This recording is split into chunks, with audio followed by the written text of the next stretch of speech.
Olá, bem-vindo ao programa Entrevista, nessa série em que estamos debatendo, meta por meta, os desafios do Plano Nacional de Educação. E hoje vamos falar da meta 8, que trata do desafio de elevar a escolaridade média da população. Nosso convidado é o professor André Lázaro, pesquisador da Faculdade Latino-Americana de Ciências Sociais e professor da Universidade do Estado do Rio de Janeiro. Vamos primeiro escutar a meta.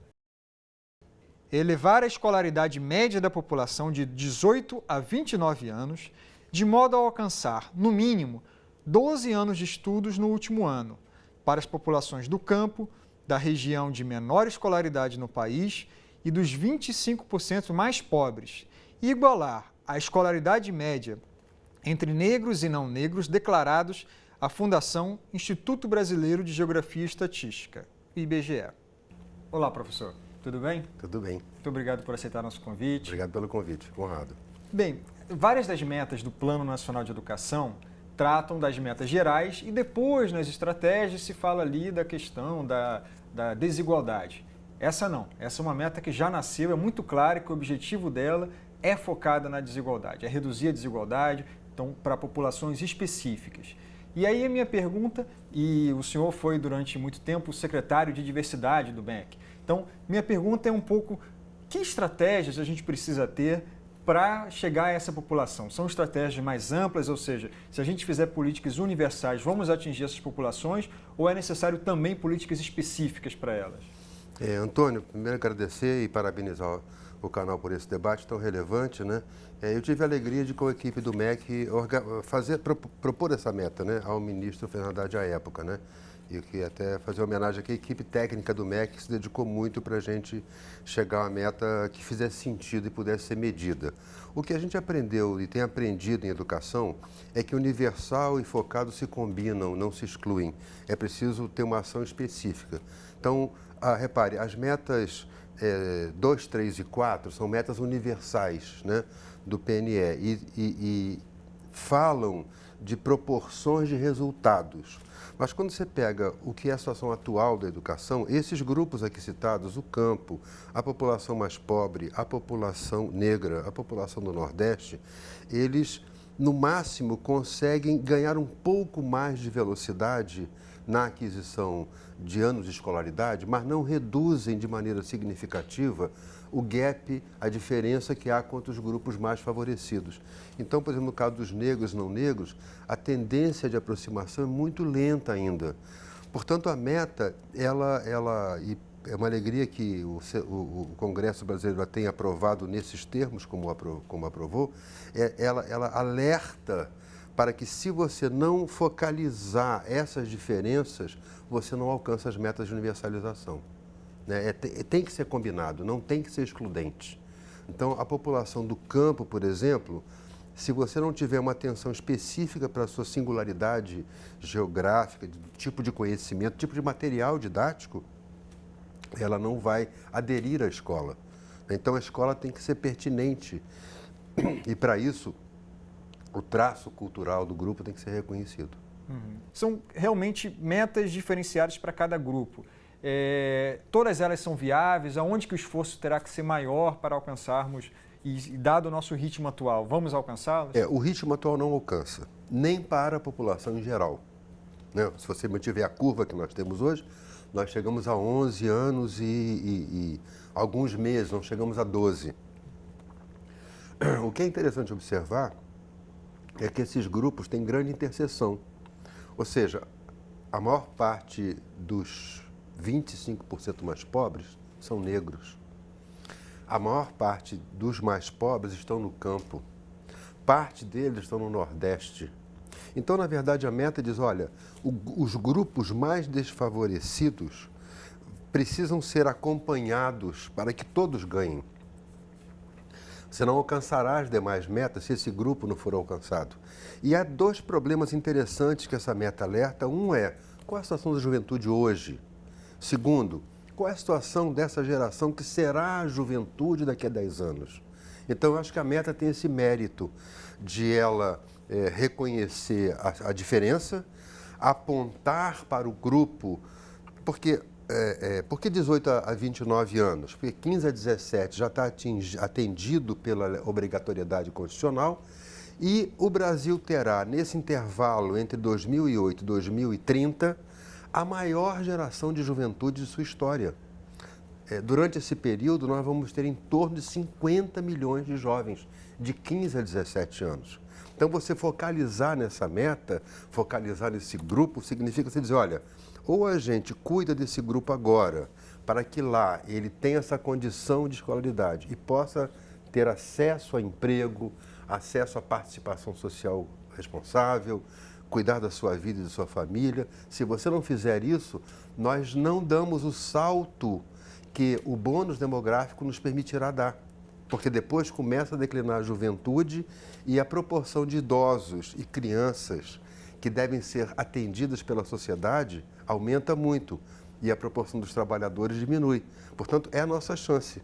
Então, essa meta eu acho que é uma bandeira de alerta para dizer, olha, vamos olhar o que acontece hoje com a juventude para que a juventude que vem chegando não repita o que nós percebemos hoje como obstáculos. Agora, André, pensando um pouco então nessa população que hoje está na escola, que vai ser a população de 18 a 29 daqui a 10 anos. É um trabalho que você acompanhou bem, foi coordenador aqui do Futura mesmo, a maleta Por que Pobreza, mostrava entre diversos artigos, um deles que indicava que as escolas que as crianças mais pobres, aí estamos falando desse público aí, as escolas que as crianças mais pobres estudam, são também as escolas em piores condições, ou seja, nós damos aos mais pobres escolas piores. Como resolver esse problema? É claro que esse problema não diz respeito só a essa meta, é um grande plano, mas o que é preciso fazer? É uma questão de recursos? O que faríamos para amenizar isso?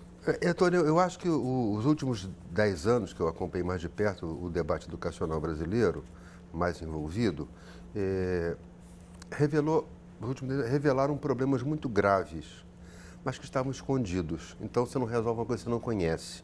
Hoje, eu acho que nós temos melhores condições de conhecer. Um obstáculo muito grande, a meu ver, é a questão do regime de colaboração. Né? O Brasil é um país muito complexo, são 5.700 municípios.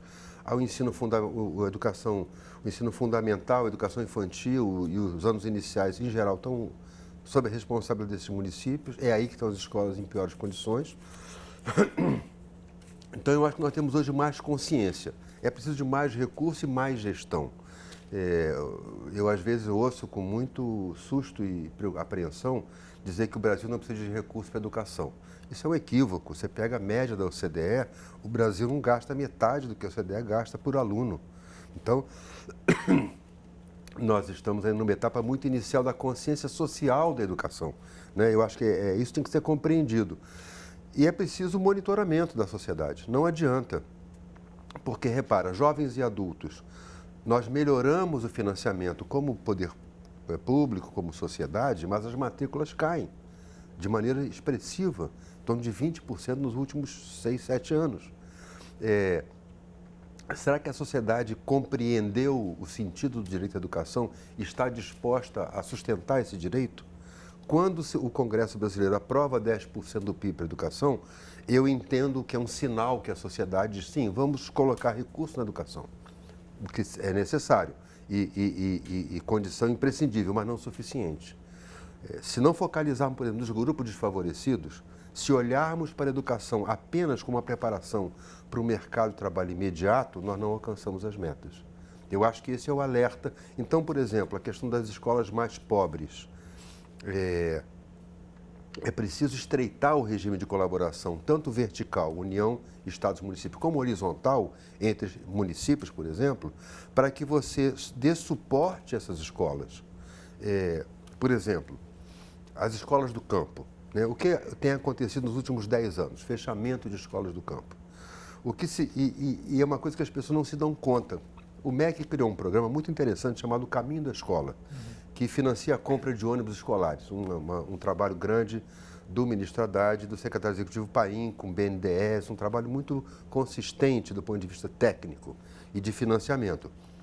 Quando se financiou esse ônibus escolar, aumentou o fechamento de escolas do campo. Então, uma coisa que era para apoiar o campo acabou sendo uma coisa que desfavoreceu o campo. Então, é preciso muito zelo na política para que uma medida que você tome como essa, de criar um transporte escolar adequado, não tenha como consequência levar as crianças para a cidade, onde elas não se sentem ambientadas, seus valores não são respeitados.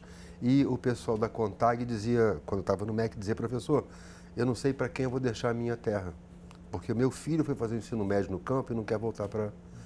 na cidade e não quer voltar para o campo. Então, são delicadezas que a política tem que ter atenção. E como ter atenção? Dialogando com os movimentos sociais do campo, dialogando com o movimento social negro. Não se faz educação sem diálogo social, né? Eu acho que esse é o grande aprendizado que a gente teve e que um pouco a meta chama atenção para isso. É preciso ouvir os grupos que são sujeitos de direito. Agora, André, essa meta, especificamente ela, trata da questão muito mais quantitativa, né? Mas temos também um desafio de qualidade e ela dialoga, né, com outras metas do Plano Nacional de Educação. Nesse sentido, vamos ouvir uma pergunta do professor Ricardo Vieira sobre a questão. De que maneira saber se os alunos aprovados no ensino médio foram aprovados com qualidade, né? Não apenas saber a quantidade de alunos aprovados, mas a qualidade desses alunos que foram aprovados. Então, a pergunta de qualidade é muito oportuna. O que nós temos percebido é que, pelo SAEB e pelo Enem, é que, de fato, nosso ensino médio está muito precário. O fator atualmente reconhecido como de mais impacto no aprendizado das crianças é a escolaridade dos pais. Isso é o grande fator, né? Nós estamos melhorando bastante a escolaridade da nossa juventude. Pode melhorar, deve melhorar muito mais, mas estamos conseguindo que ela fique na escola, 15 a 17 anos, 84% na escola. Agora, a educação superior está dando um salto importante, muito importante, né? Os programas como o ProUni, o FIES, o programa de expansão da rede federal REUNE, as universidades estaduais, nós estamos conseguindo melhorar bastante e melhorar o perfil de renda, ou seja, entrando alunos mais pobres. O IBGE acaba de divulgar um resultado muito importante, dizendo que hoje o quinto mais rico da população já não é mais a maioria na rede federal, na rede pública e na rede particular de educação superior. Então, nós estamos melhorando a escolaridade da população, o que significa que a juventude que vem vindo terá pais mais atentos à sua escolarização. Isso é uma coisa importante. Nós temos um conjunto de indicadores de qualidade, né, que a Prova Brasil, o exame, a Avaliação Nacional de Alfabetização, a Prova Brasil, o Enem, que estão mostrando ao menos o estágio de aprendizagem. Há uma estagnação importante no ensino médio, mas também há uma tensão, e o novo ministro assumiu, dizendo, olha, temos que mexer no ensino médio. Então, a pergunta do Ricardo, ela coloca o dedo numa ferida importante, mas eu sou dos que acreditam que a escola pode se renovar e pode responder esse desafio. Então, a pergunta da qualidade é oportuna e ela chama a atenção para que a gente valorize processos em cursos de superação desse desafio. Mas nenhum país resolveu isso simplesmente, né? Como eu disse, como a escolaridade das crianças, a aprendizagem, tem a ver com a dos pais, o Brasil ainda tem um número de jovens adultos muito elevado de baixa escolaridade, para quem a escola foi um fracasso, foi uma experiência de frustração e os pais tendem a achar que é o seguinte, a criança foi à escola, aprendeu. E a gente descobriu que não é assim. Claro que não. Professor, muito obrigado pela sua entrevista. Obrigado a você que nos assistiu. E espero você em mais um programa dessa série Entrevista em que estamos debatendo o Plano Nacional de Educação.